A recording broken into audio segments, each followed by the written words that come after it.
Hallo und herzlich willkommen zu The Beginner's Guide. Ich bin euer Mr. Wreden 1974 und halte jetzt erstmal die Fresse.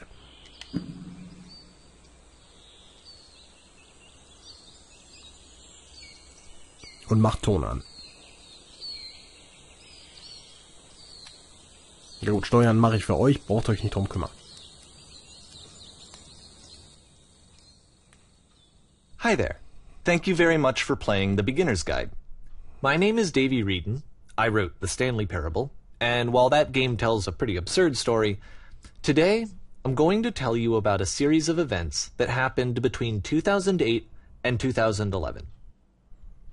We're going to look at the games made by a friend of mine named Coda.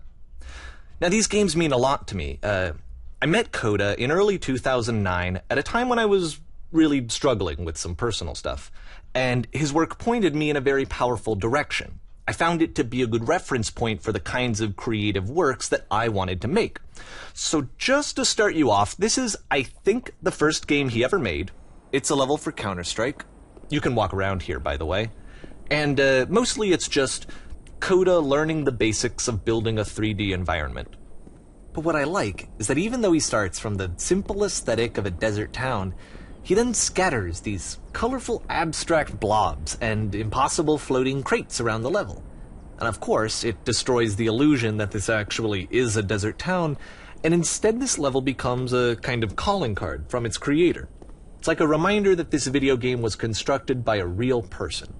And it kind of makes you wonder, what was going through his head as he was building this? This is what I like about all of Coda's games. I mean, not that they're all fascinating as games, but that they are all going to give us access to their creator. I want us to see past the games themselves. I want to get to know who this human being really is. And that's exactly what we're going to do here. So, it's 2008, Coda starts making these games, and he never releases any of them. He doesn't put them onto the internet, he just makes them and then immediately abandons them, and they sit on his computer forever. And I think he really understood this image of himself as a recluse. At one point, he jokingly renamed his computer's recycling bin to Important Games Folder. So, you know, this was just how he worked. He tended to crank them out one after the other without even really pausing to try to understand what he had just made, until suddenly one day, he just stopped. In 2011, that was it. He made his last game, and then he hasn't made another one since. And that's why I've taken this opportunity to gather all of his work together, is because I find his games powerful and interesting, and I'd like this collection to reach him, to maybe encourage him to start creating again. And if the people like you who play this also happen to find his work interesting, then I'm sure it'll just send that much stronger of a message of encouragement to Coda. So thanks for joining me on this. If you have a particular interpretation that I haven't mentioned here, or if you just need to get in touch, you can email me at daveywreden@gmail.com. Okay, that's about it for introduction. Let's take a look at Coda's first proper game. As each game is loading, I'll show you the date that it was completed. This first one was made in November 2008. So, jetzt geht's erst richtig los.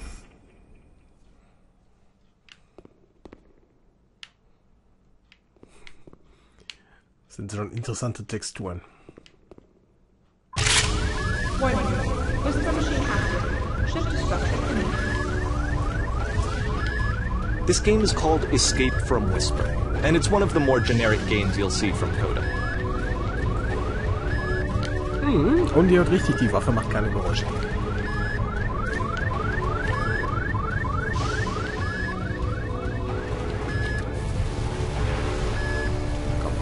Links. Ist wurscht. Nimmt sich eh wieder, ne?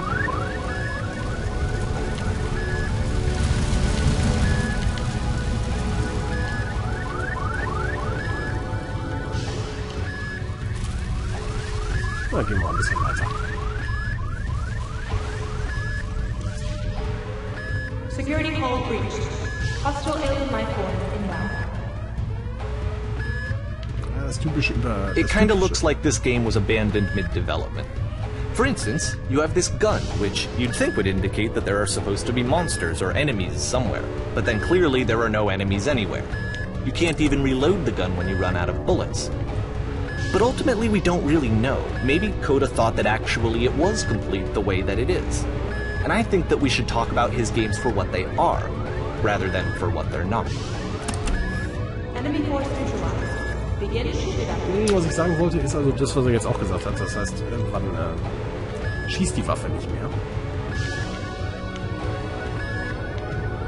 Das ist ja uninteressant, wenn es keine Monster gibt.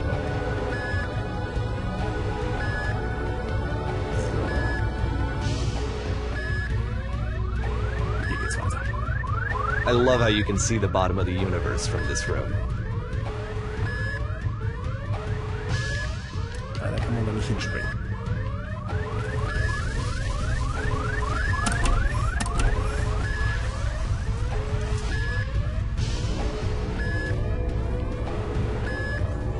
Labyrinth.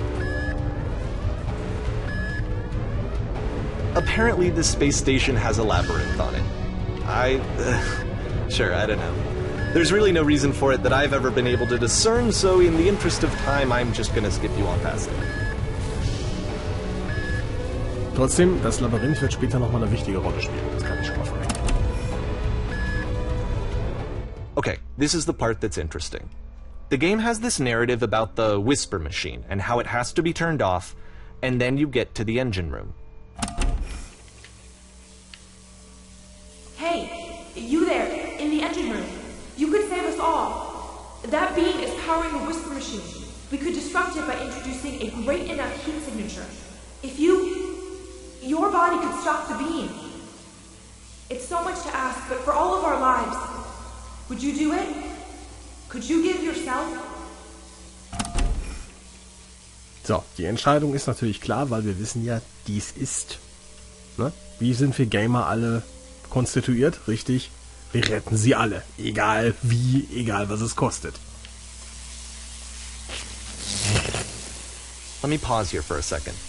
What you just experienced, stepping into the beam and then dying, is probably what Coda had initially intended when he was developing this level. But when he first compiles and plays it, something goes wrong. There's a bug somewhere. And this is what happens instead.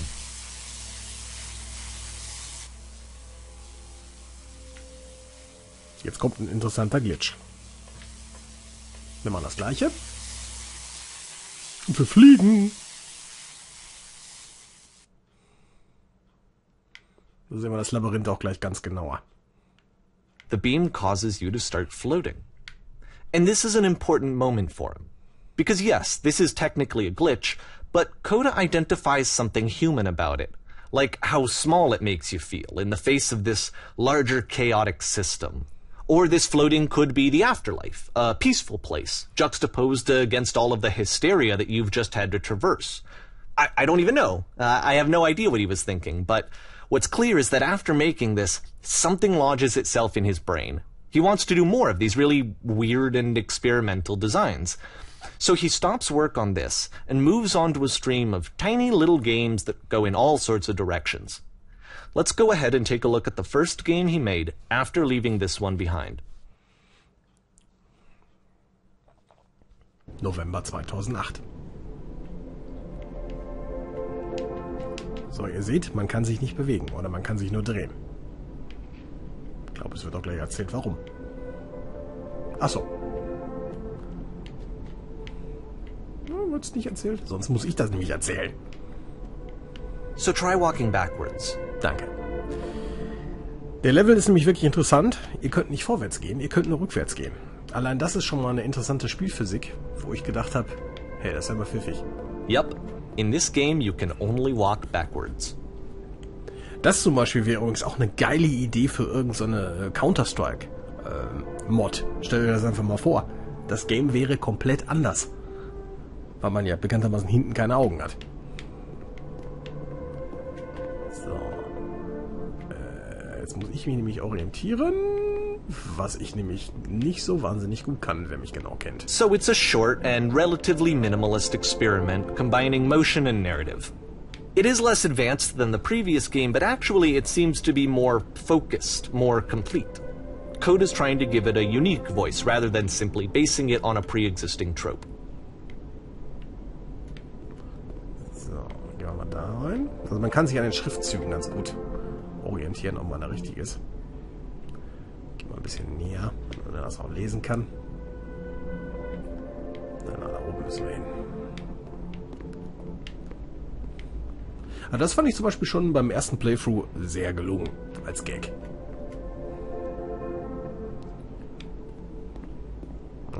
Die Zukunft liegt ja bekanntermaßen hinter dir.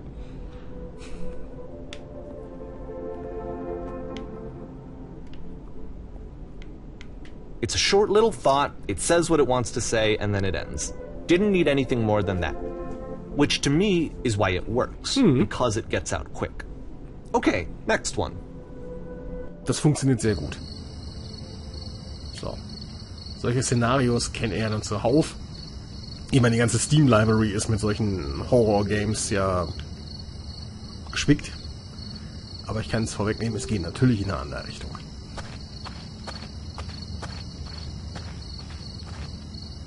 Merkt euch das Schild.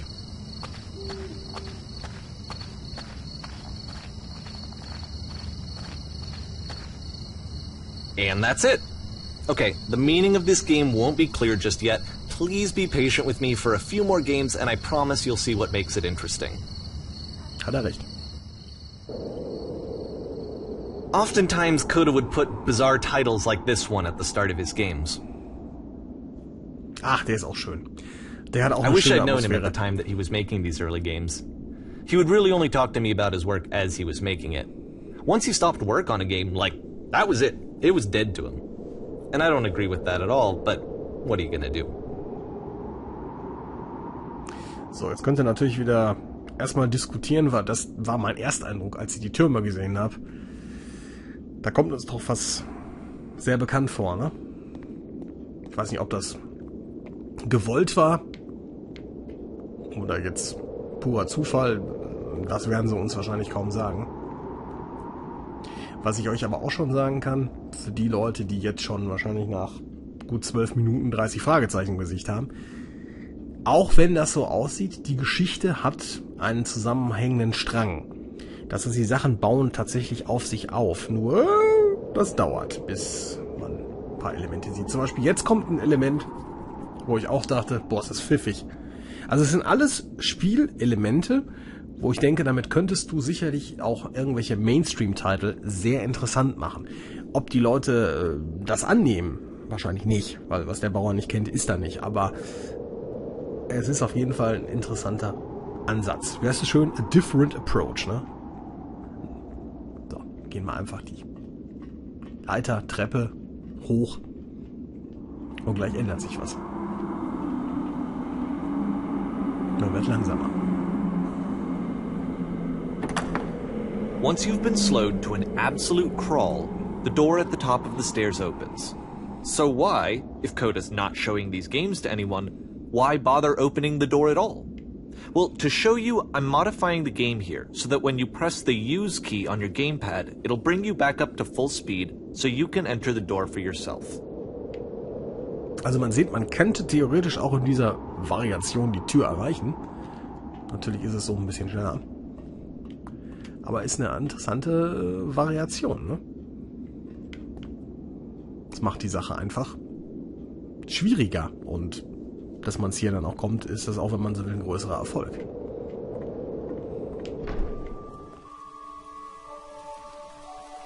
Du liest mal einfach die Textstellen mal selber. Auch das finde ich relativ gut gemacht. Das finde ich auch gut. A room that's warm and nice and filled with little ideas for games. Mhm.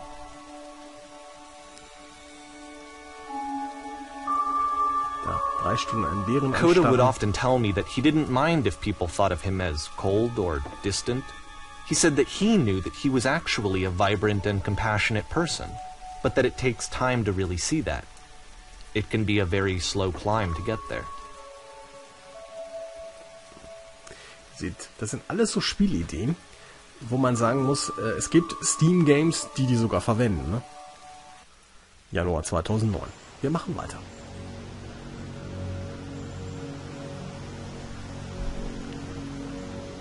So, ihr seht, hier ist wieder nichts und da ist eine Tür.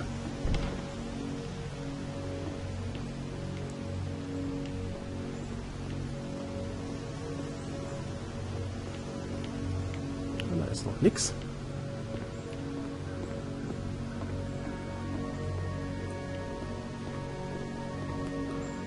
Ah, ja. Ich erkenne es wieder.